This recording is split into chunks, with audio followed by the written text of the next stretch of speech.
नमस्कार, मैं हूं हुसैन और इस समय हमारे साथ हैं बड़े वरिष्ठ भाजपा नेत्री अमिता चोपड़ा जी, मध्य प्रदेश महिला वित्त विकास निगम की अध्यक्ष है। उनसे चर्चा करेंगे, उनसे जानने का ये प्रयास करेंगे कि हाल ही में नगरीय निकाय के प्रदेश के कई स्थानों पर चुनाव हुए, उसमें भाजपा को बड़ी सफलता मिली है। इस संबंध में उनसे चर्चा करेंगे। सबसे पहले अमिता जी, आपको बहुत बहुत स्वागत। बहुत बहुत नमस्कार। अच्छा, आपसे ये जानना चाह रहे हैं, अभी नगरीय निकाय के शहडोल में भी चुनाव हुए हैं और प्रदेश के कई स्थानों पे चुनाव हुए हैं, जिसमें भाजपा को एक अपार सफलता मिली है, तो इसको लेके आपका क्या कहना है?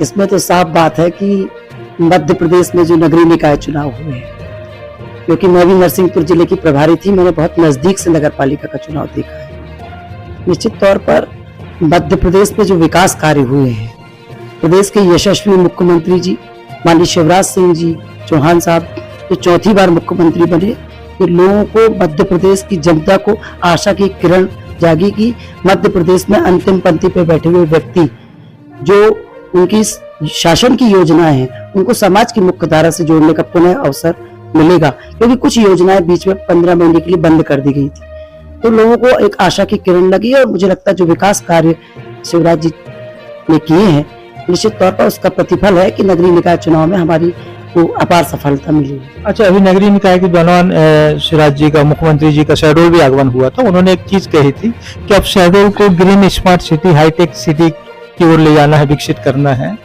तो उनकी घोषणा चूंकि अभी हाल ही में हुई है, तो आपको ये कैसे, क्या लग रहा है कि कैसे ये धरातल पे उतर पाएगा? मध्य प्रदेश के यशस्वी मुख्यमंत्री जी बहुत संवेदनशील हैं। शहडोल संभाग बनने के बाद उन्होंने शहडोल को गोद में ही ले लिया है, और ये तो आपको, अब हम सबको देखने को मिला है कि प्रदेश के अंदर जो उन्होंने घोषणाएं की थी, और शहडोल संभाग बना था जब उन्होंने घोषणाएं की थी कि शहडोल में इंजीनियरिंग कॉलेज हम देंगे, हम मेडिकल कॉलेज देंगे, हम विश्वविद्यालय देंगे। निश्चित तौर पर ये सब धरातल पर उन्होंने जो कहा था वही किया है।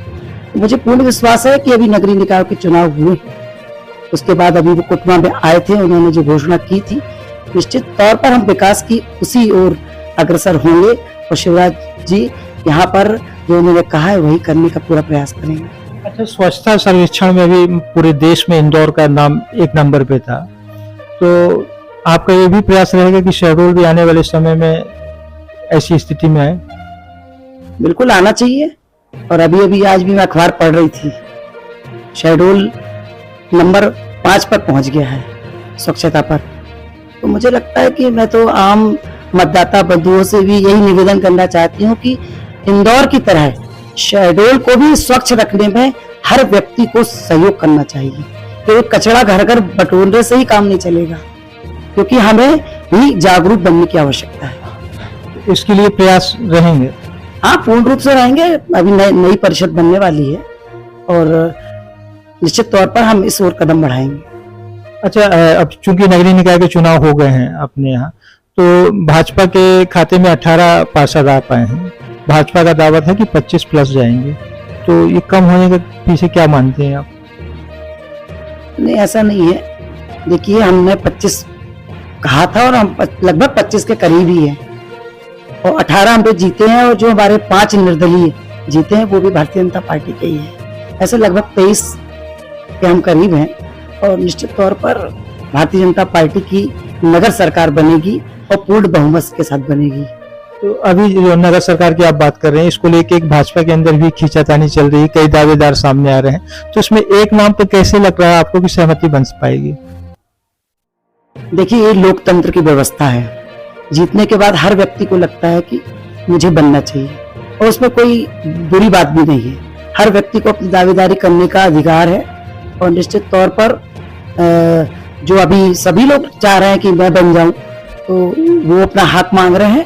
और जब भारतीय जनता पार्टी एक ऐसी पार्टी, अनुशासित पार्टी है, कि जब वो पार्टी उस समन्वय के साथ एक नाम की घोषणा करेगी, तो सब पार्टी के पूरे नगर पालिका के जो नवनिर्वाचित पार्षद हैं, पूरे संगठन के लोग हैं, संगठन के निर्णय को शिरोधार मानेंगे।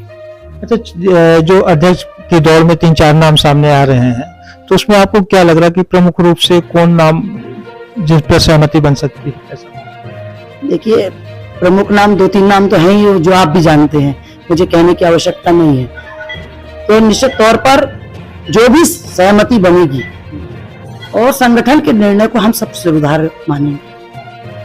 मतलब संगठन जिस नाम पे सहमति देगा उस पे विचार होंगे। निश्चित तौर पर, क्योंकि अभी पहली बार अप्रत्यक्ष चुनाव हुआ है और अप्रत्यक्ष चुनाव में बहुत सारे लोगों की दावेदारी भी बढ़ी है और जिसके कारण ये सब लोग अपनी अपनी दावेदारी भी कर रहे हैं। और यदि प्रत्यक्ष चुनाव होता तो एक घोषणा के साथ ही होता था और उसमें लोग, इसलिए हमारी परिषद भी बनी थी और इस बार भी हम थोड़ी कठिनाई अभी जरूर लग रही है, लोगों को लग रहा है, पर मुझे लगता है कि सर्वसम्मति के आधार पर, क्योंकि भारतीय जनता पार्टी सामूहिकता के आधार पर निर्णय लेती है और संगठन एक नाम पर विचार करके। अच्छा, अभी तक ये देखा गया कि शहडोल की अगर बात करें तो शहडोल में कुछ विकास कार्य पंचवर्षीय थोड़ा सा रुके थे, धीमे हुए, नहीं हो पाए। कोरोना भी एक वजह थी, उसके अलावा और भी कई कारण थे। तो अब क्या लग रहा है, इस पे कुछ गति आएगी? निश्चित तौर पर गति आएगी। आप देखिए, कोरोना काल के कारण 2-3 साल, हमारे 2-2.5 साल उसमें कम विकास हुआ है और उसके बाद अब देखी जाए तो बीच में अभी जो बाईपास का चारों तरफ बना है, ये भी भारतीय जनता पार्टी की देन है। सीवर लाइन आ गई है जिसके कारण अभी काम कुछ चल रहा था और चूंकि बारिश होने के कारण सड़कों का निर्माण अभी रुक गया है और सड़कों के निर्माण में भी टेंडर वगैरह सब हो गए हैं और अब मुझे लगता है कि परिषद बनने के गठन के बाद तत्काल इस पर कार्रवाई चालू हो जाएगी। चलिए, बहुत बहुत धन्यवाद, आपने हमें समय दिया और शुभकामनाएं। बहुत बहुत धन्यवाद, नमस्कार।